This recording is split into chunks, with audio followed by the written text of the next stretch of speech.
নজর রাখবো। কিছুক্ষণ আগেই আপনাদের বললাম বিক্রমজিৎ সাউ সকাল 10টায় তাকে ডেকে পাঠানো হয়েছিল সাসপেন্ডেড বীরভূমের তৃণমূল কংগ্রেস ছাত্র পরিষদের সভাপতি, কিন্তু জানা যাচ্ছে আজ কাক ভোরে তিনি হাজিরা দিয়েছেন। সকাল 10টায় তাকে পুলিশ ডেকে পাঠিয়েছিল, কিন্তু একেবারে কাক ভোরে সকাল 6টা থেকে 7:30 এই সময়ের মধ্যে সিউড়ি থানায় উপস্থিত হয়েছিলেন বিক্রমজিৎ সাউ। পার্থপ্রতিম ঘোষ রয়েছেন আমাদের সঙ্গে। পার্থ, হাজিরা দিয়েছেন বিক্রমজিৎ? সেটাই কিন্তু একবারে জানানো হয়েছে, দাবি করা হয়েছে যে সকাল 6টা নাগাদ কাক ভোরে একবারে বিক্রমজিৎ সাউ সে চলে এসেছিল। তাকে ডাকা হয়েছিল যে তার বিরুদ্ধে যে মামলা হয় সকাল 10টার সময় হাজিরা দেওয়ার জন্য, এবং 10টার সময় হাজিরা দেওয়ার জন্য বলা হলো একেবারে সকালবেলা প্রায় 6টার নাগাদ একবার থানায় চলে আসেন বিক্রমজিৎ সাউ, এবং তারপর গোটা বিষয়টা পুলিশের দাবি পুলিশ জানতে পেরে বিক্রমজিৎকে প্রায় 1.5 ঘন্টা 1 ঘন্টা 45 মিনিটের মতো জিজ্ঞাসাবাদ করেন।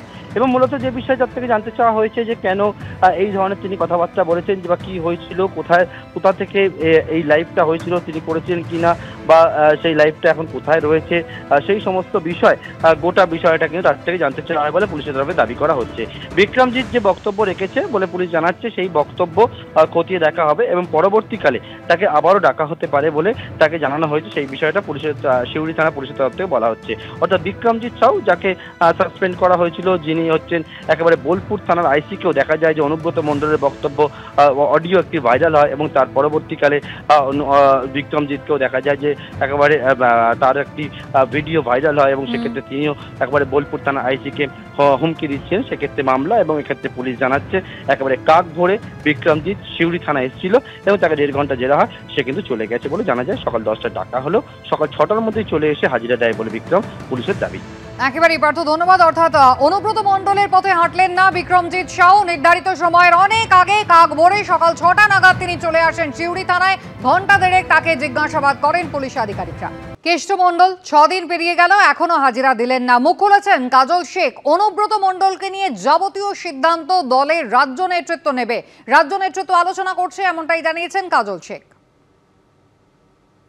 বক্তব্য যদি সত্য হয় তাহলে এটা কখনোই কাম্য নয়, কিন্তু এই বক্তব্য যিনি দিয়েছেন এর উত্তর তার কাছ থেকে আমাদেরকে নিতে হবে। রাজ্যের যে একটা কমিটি আছে, শৃঙ্খলা কমিটি, সকলে বসে আলাপ আলোচনা সাপেক্ষে এই বিষয় নিয়ে পর্যালোচনা চলছে।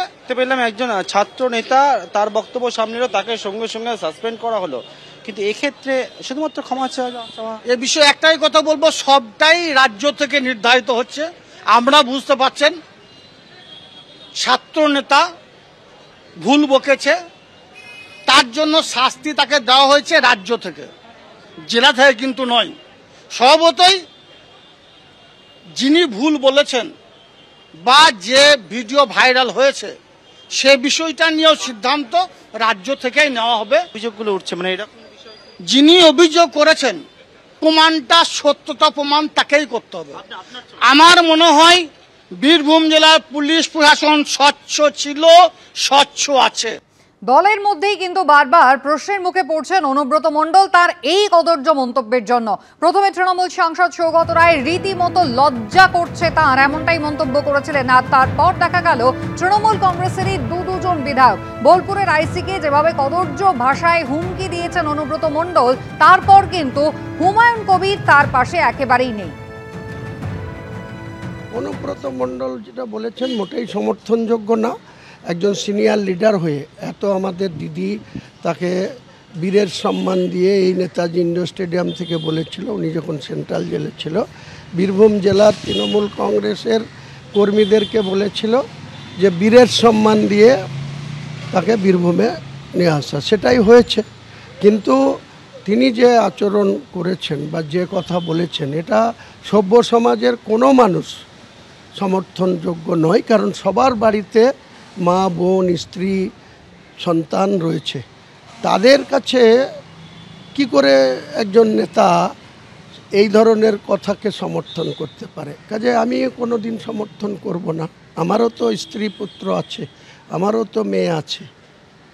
আপনিও পুলিশের বিরুদ্ধে আক্রমণ করছেন, অনুব্রত মণ্ডলও আক্রমণ করছেন, দুটোকে একসঙ্গে মেলাবেন? প্রতিবাদ বা আমার বক্তব্য আর অনুব্রত বাবুর বক্তব্য, কারণ আমি কোনোদিন পুলিশের সাহায্য নিয়ে জনপ্রতিনিধি হইনি। সুজাপুরের তৃণমূল বিধায়ক আব্দুল গনি তিনি বলছেন, অপ্রত্যাশিত ঘটনা এটা হওয়াই উচিত নয়। বুদ্ধি যখন নাশ হবে, একটার পর একটা ভুল হতে থাকবে। দলকে রসাতলে নিয়ে যাওয়ার চেষ্টা করছেন কেষ্টমণ্ডল। আক্রমণ জানিয়েছেন সিউড়ি ব্লক তৃণমূল সভাপতি নুরুল ইসলাম। অপ্রত্যাশিত এবং হওয়া উচিত নয়। উদ্দেশ্যটা তো বোলপুর যেভাবে আমাকে মাথা নিচু করতে বলেছিল তাদের কাছে আমি তা হইনি। বোলপুর যে অন্যায় কাজটা আমাকে দিয়ে করাতে চেয়েছিল আমি সেটা করিনি, সেজন্যই তো এই ব্যাপার। কিন্তু মনে রাখবেন, ধর্মের কল বাতাসে নড়ে, আবার বিনাশকালেও বুদ্ধি নাশ হয়। এই দুটো কথা মাথায় রাখবেন। ধর্মের কল বাতাসে নড়ে, বিনাশকালেও বুদ্ধি নাশ হয়। বুদ্ধি যখন নাশ হবে, একটার পর একটা ভুল তার মধ্যে থেকে হতে থাকবেই থাকবে।